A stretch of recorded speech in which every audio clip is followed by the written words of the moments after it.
I'll go ahead and ask everybody to stand for the pledge, please. Pledge allegiance to the flag of the United States of America and to the republic for which it stands, one nation, under God, indivisible, with liberty and justice for all. I'll go ahead and call the meeting to... Shirley's name. Maybe mine. Oh, was yours on? Good grief. Sorry, that gave me a heart attack. Everybody awake? Good. That's what happens when we call a meeting to order. I can, if you want me to step through calling for stuff, I can. That's fine. Okay. So this would be she's just called the safety board to order. Preliminarily, the first steps that need to be taken are to set a president and vice president for the safety board, and then to adopt rules of procedure for the safety board. So the first would be call for nominations for the president of the safety board. I would like to nominate for this board as the president. I'm sorry, can you please speak into the microphone? I'm speaking. I'm scared to turn I would like to make nomination to nominate Curtis Ward as the president of the safety board. I'll second. Do you want to do a roll call then? Yep. There's been a motion and a second to nominate Curtis Ward as president of the safety board. All those in favor? Opposed? Okay, we'll go ahead and open the nominations for vice president of the safety board. Is there a nomination for vice president? I'll nominate Brooke for vice chair. Kathy made a nomination for Brooke Leffingwell as vice president. Is there a second? Shirley seconds. All in favor? Opposed? Next up, we have the rules of procedure. This is the rules of procedure for the Brookville Safety Board. Are there any questions for the rules of procedure of the Safety Board? I can hit the high points. I mean, you're basically be operating under roughly standard meeting protocols. The safety board, if they do conduct a disciplinary hearing, those and disciplinary proceedings, those will follow more like a courtroom proceeding, but they won't follow the strict rules of evidence. So as you step through these, there's information in here about what rules of evidence would apply, that the president can administer oath, that subpoenas may be issued for the safety board. Then there's steps in here about written findings upon the conclusion of any action by the safety board. I think that's going to hit the high points of it. The rest of it I think is going to be fairly standard, but a little bit different than what you're used to. Is more in that sort of adversarial type role where people have time to present evidence, and there's rules of evidence and oaths and subpoenas. Are there any questions for Grant regarding the rules of procedure for the Brookville Safety Board?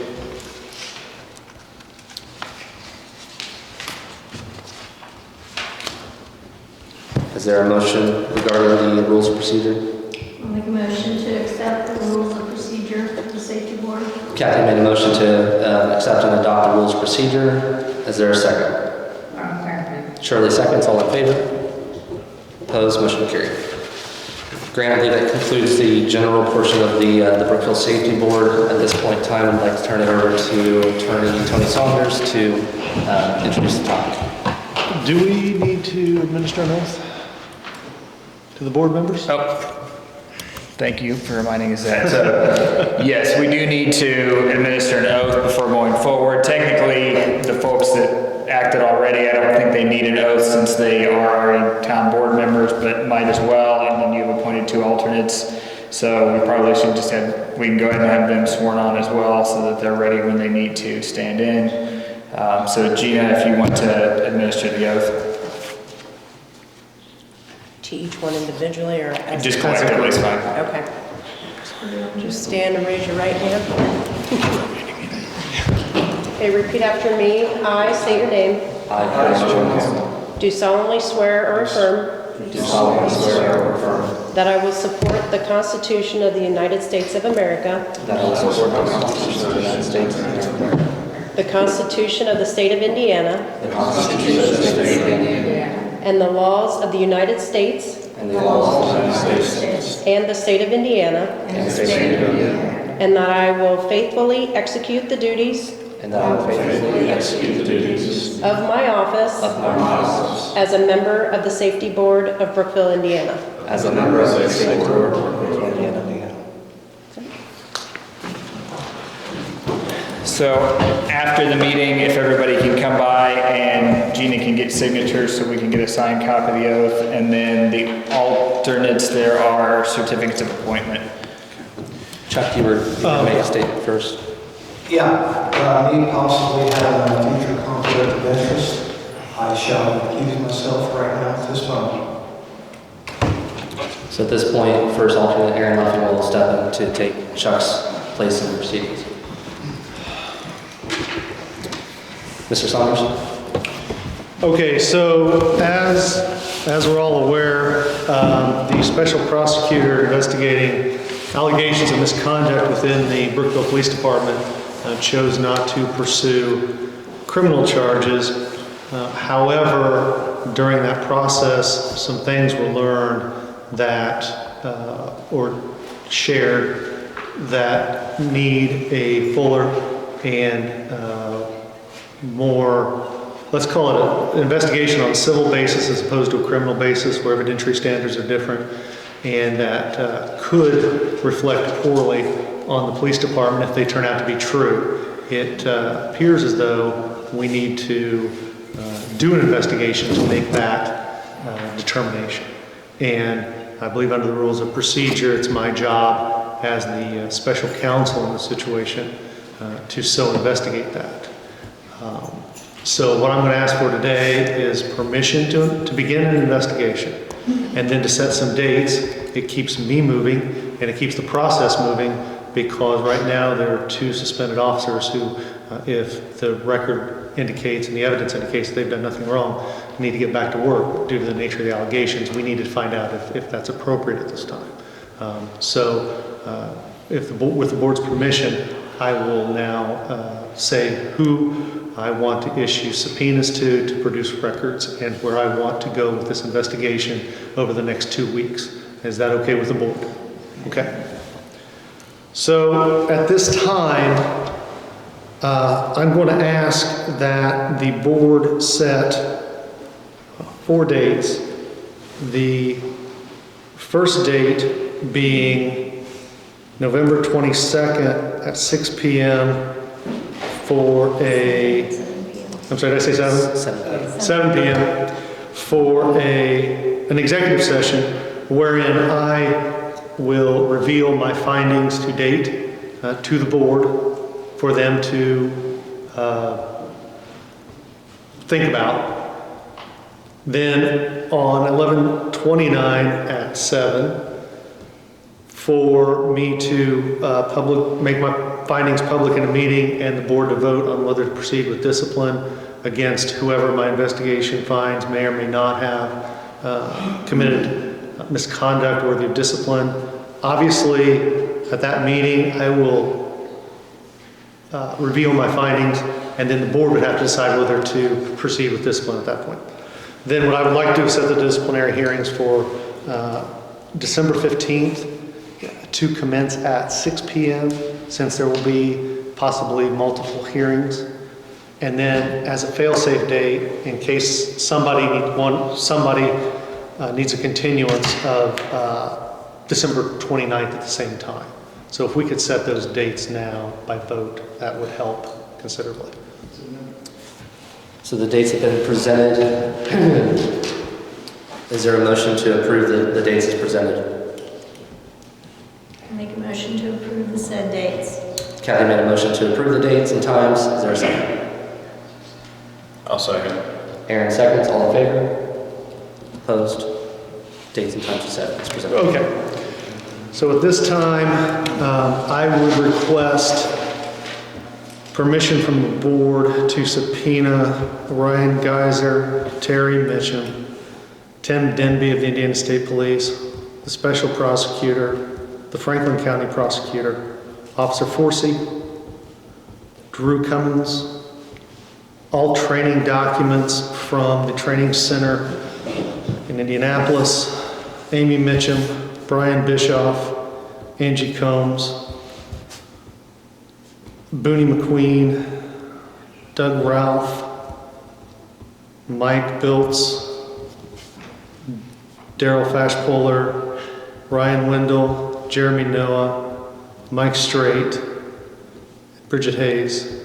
At this time, I would also request permission from the board to allow me to come to the Brookville Police Department in the next 2 weeks to review all personnel and training records, all evidence logs, and any other documents that I see fit in that office. That's what I would request the board to approve me the ability to do. The other thing I need right now is kind of a catch-all due to the time frame, that if I find somebody else or something else that needs to be subpoenaed, that I get the authority to do that. Is there a motion to Mr. Saunders' request for subpoenas and his access to personnel files, training records, and access to the police department? I'll make that motion contingent upon the additional subpoenas, contingent upon verification from the safety board president before those are acted upon. Okay. So Aaron made a motion to authorize the subpoenas, and then the additional subpoenas contingent upon approval of the state board president. Did that motion also include the request for the police files? Yeah, it's just a complete list. Okay. So there's a motion. Is there a second? I'll second. Kathy seconds. All in favor? Opposed? Motion carried. I'll get to work on that right away. Anything else tonight? That's all I have tonight. And I believe you wanted to address the safety board? Step to the podium, please.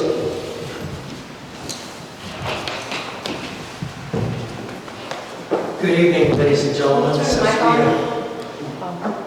Thanks. Good evening, ladies and gentlemen. Since we do not know each other, let me just briefly introduce myself. I'm Attorney Charles Braun from the city of Indianapolis. I've been practicing law here in the great state of Indiana for the last 45 continuous years. For 10 years, I was the Deputy Attorney General for the state of Indiana in the Litigation Division Criminal Justice Section, representing all the state level law enforcement and criminal justice agencies. And then for 29 years, I was the attorney and law instructor at the Indiana Law Enforcement Training Board and Academy, where I handled all their legal matters and taught all of the law classes to all of the recruits in their basic training, taught police chiefs, newly appointed, and jail officers for all the courses there. So I can actually say that I have personally trained the vast majority of all police officers in the entire state of Indiana, since I did that for 29 years, in addition to my private practice that focuses on police disciplinary matters. And I go around the country teaching internal affairs, criminal investigation, internal affairs, civil investigation courses around the country on behalf of Public Agency Training Council. I am counsel for the current police chief, Mitchum, and I just wanted to briefly make a few requests here. First of all, now that he has been vindicated from all criminal charges in the Special Prosecutor's case, in your special meeting of August 4th, meaning the Town Council special meeting of August 4th, you indicated that my client would be put on administrative leave with pay until the conclusion of that investigation. That investigation has concluded. He's been vindicated. And on behalf of my client, I would request that he be immediately reinstated to his position as Chief of Police. And he is ready and willing to come back to work for you and the entire community. He wants to continue on into next year for as long as it is permitted by you to continue to serve as chief of police, and I wanted to make that known to you. Also, he has been subjected, again, this was started in the special meeting that the town council had on August 4th, with a verbal order which was communicated by employees of the PD, that he has a no trespass order on all town property, which is highly exotic and unusual for a town to order anybody, much less a town police chief, to engage in. Again, now that he has been exonerated by the special prosecutor, in order to allow him to go back to work for the citizens of this community, to perform his duties as chief of police, he would request that this trespass order, which the council issued on August 4th, pending the conclusion of the special prosecutor's case, be lifted. If nothing else, to at least lift the part that would prohibit him from coming to public safety board meetings and town council meetings as a citizen of this community, as an employee, as someone who is being investigated.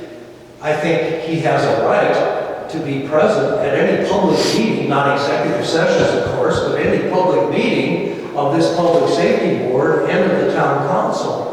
And to prohibit him from attending these public meetings that deal potentially with his career and with his citizenship here, since it's a broad order forbidding him to be on any town property at all, at any time, I would request that this be either completely lifted or modified, at the very least, to allow him to attend public meetings of the town council and of the public safety board, so that he can monitor matters associated with the police department and, in fact, his own situation, which might be the subject of, and it is the subject of the new investigation that the council is initiating, since he was listed on the subpoena list. To not allow him to come to public meetings would be, in my opinion, a violation of his First Amendment rights and due process as well. And since he's been subpoenaed in an active investigation, he should have the right to be in his meetings.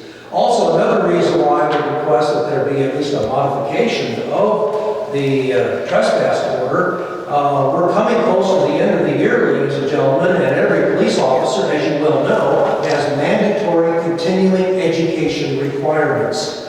And because he has been off on administrative leave for an extensive period of time, he's in jeopardy of not complying by the end of this calendar year with his mandatory continuing education requirements as an active police officer, as mandated by state statute and under the rules and regulations of the Law Enforcement Training Board.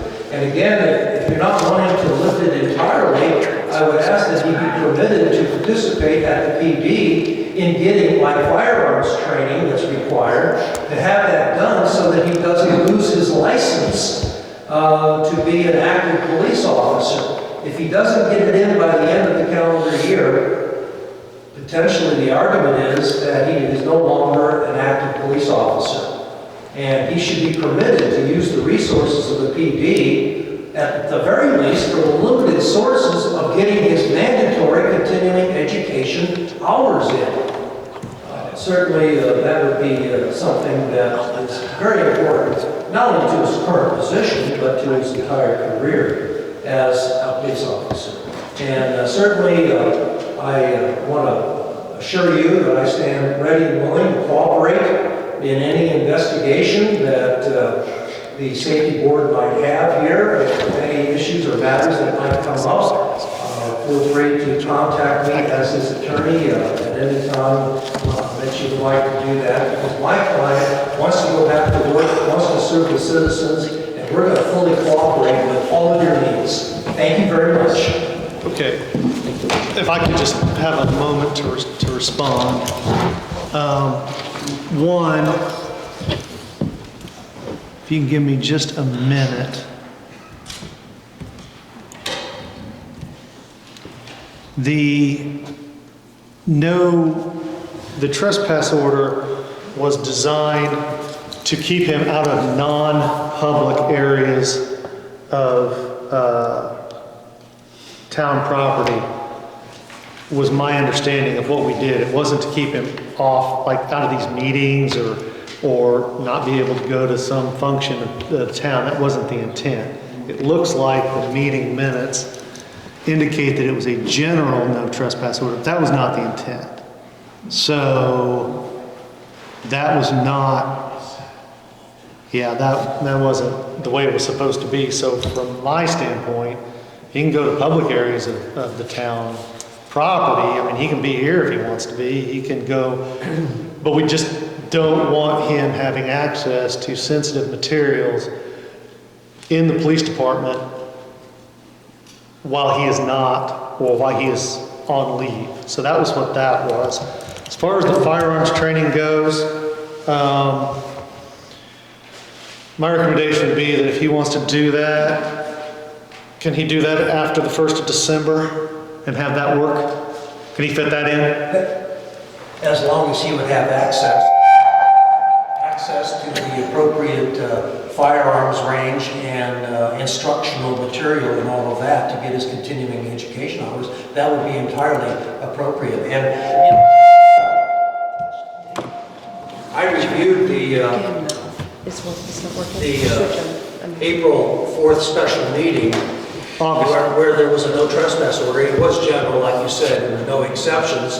And then when the town officials came to collect his weapon and uniform and equipment, they also verbalized that he was not allowed to go on any town property. Okay, that was not the way it was supposed to be. But if that's the way it was, then I apologize that was not clearer.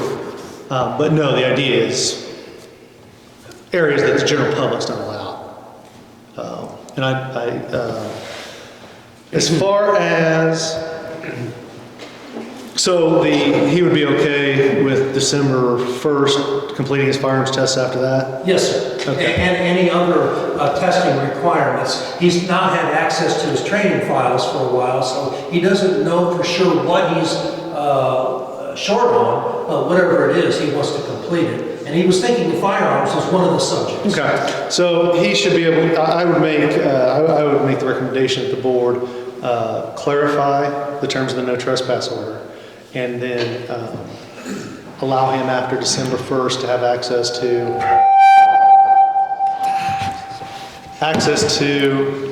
those training materials and records that he needs in order to keep his certification, be a law enforcement officer in the state of Indiana going forward. That's no problem at all with me if you guys want to adopt that. Since you are going to be reviewing personnel files next week, would you be able to provide his training files to Officer Mitchum? I can.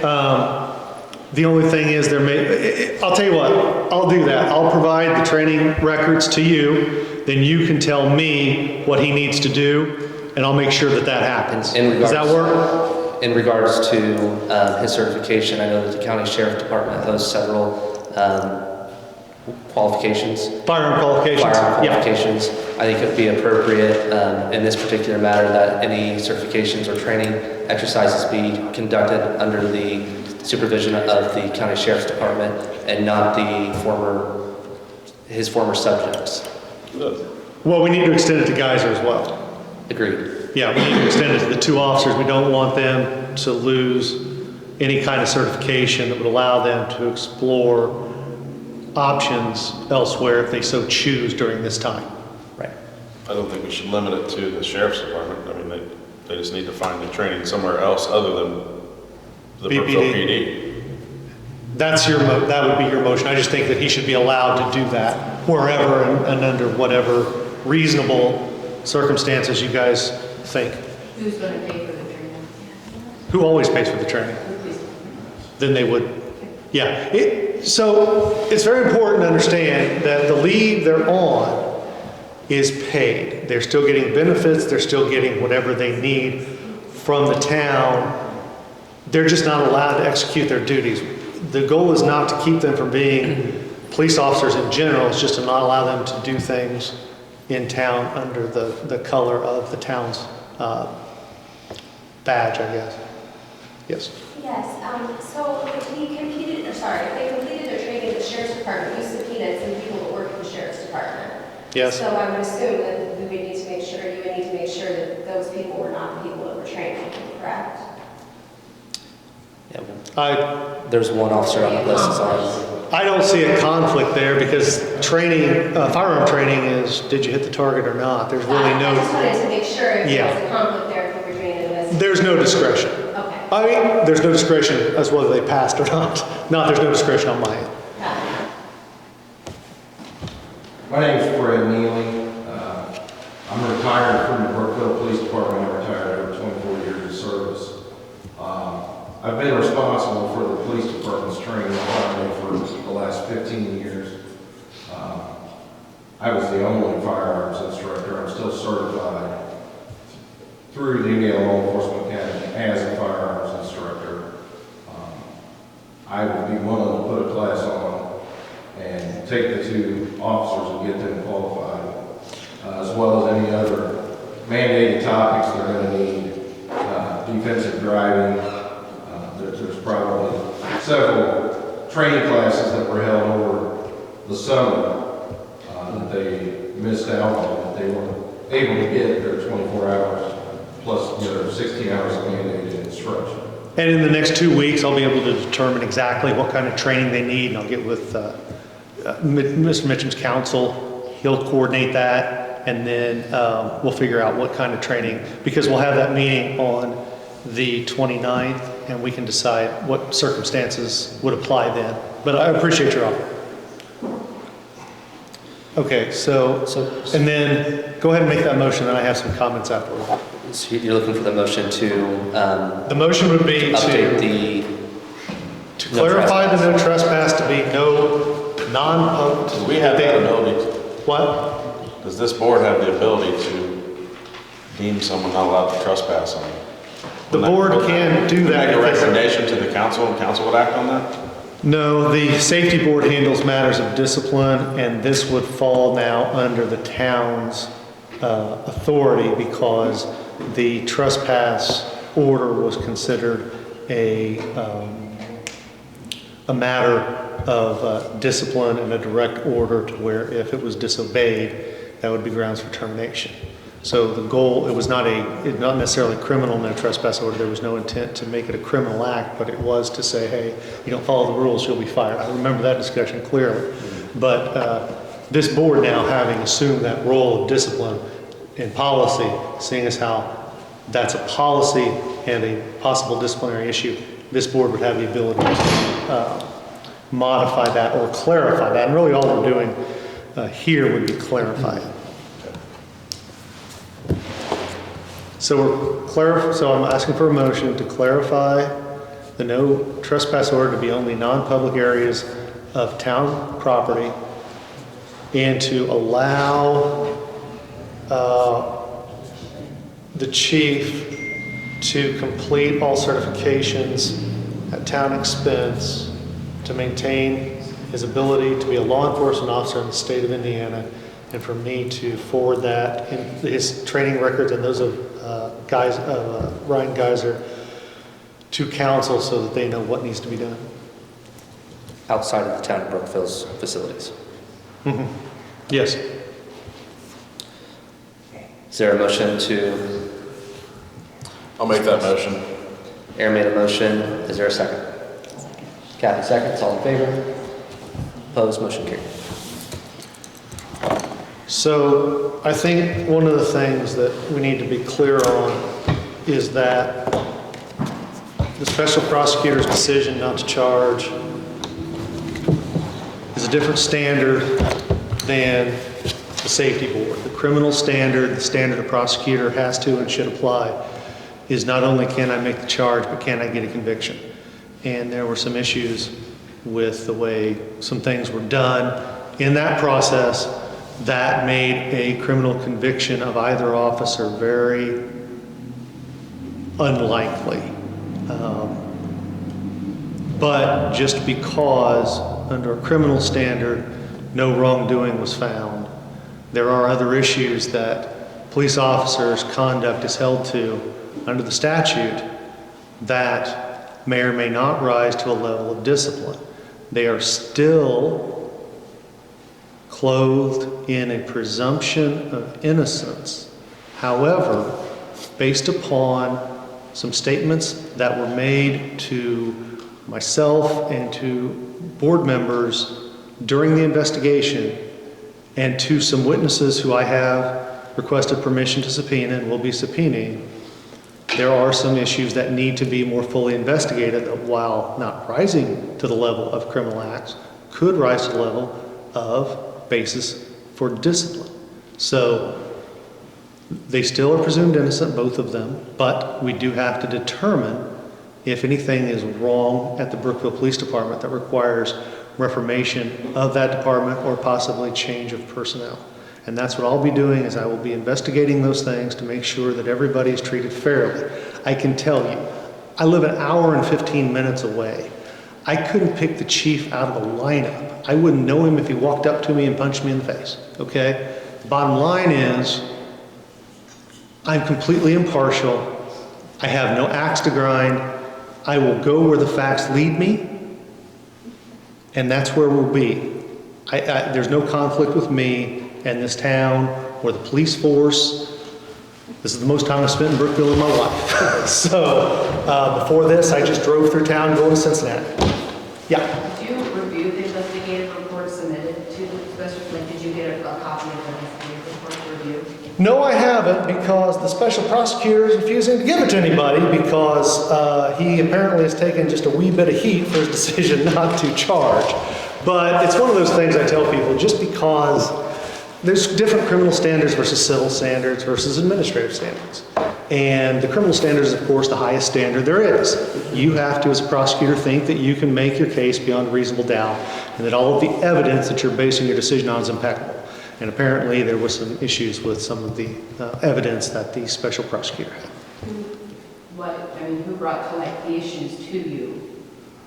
So, what other understanding that there are issues, I guess is my question. Yeah, so I've been provided, I have to be vague because the personnel matter at this point and it's under investigation.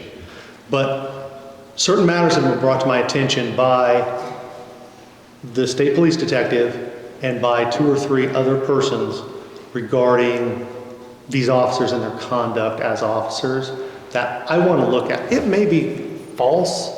You know, one of the things that you learn in the law is people talk to you, just talk to you when they think there's nobody listening or they're just talking, but once you put them under oath and you have them testifying in front of people, they might change their mind. So that's one of those things where I say, okay, you're telling me, you told me this before, now I want you to testify in front of people, in front of the board, and your words are going to have consequences. It may pan out, it may not. That's just part of the investigation process, which is why I'm vague, but because I don't want there to be any negative aspersions cast on either officer unless they are deserving. And at this point, clearly, I've just gotten the power to investigate today. So hopefully in 2 weeks, I'll have answers from the board, and in 3 weeks, I will have the issues will be presented to the public, and you guys will have answers at that point. Okay? That's all I got. Do we need a motion to extend their suspension until the conclusion of the investigation? Because the original, like he's brought up, it said the end of the criminal investigation. Here it is. I think it's, let me see here.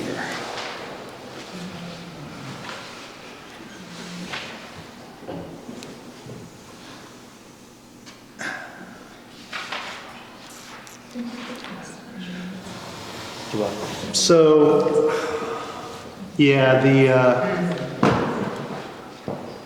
we assumed when we did that we would get the state police investigation report, and that would give us the information. So we probably need to do a motion to extend that paid administrative leave until the outcome of my investigation. Is there a motion to that effect? Make that motion. Kathy made a motion to extend the paid leave until the outcome of the investigation performed by Attorney Saunders. Is there a second? Second. Aaron seconds. All in favor? Opposed? Motion carried.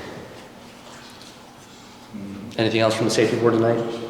I would like to amend my motion on the motion that I made about his training or their training. I don't want to just give them carte blanche to just go find the most expensive training, because the town has to still pay for that, to go find the most expensive training that they can get to extend their hours. So I think the police chief, which would be the acting police chief, would be the one that approves training now currently. Yes.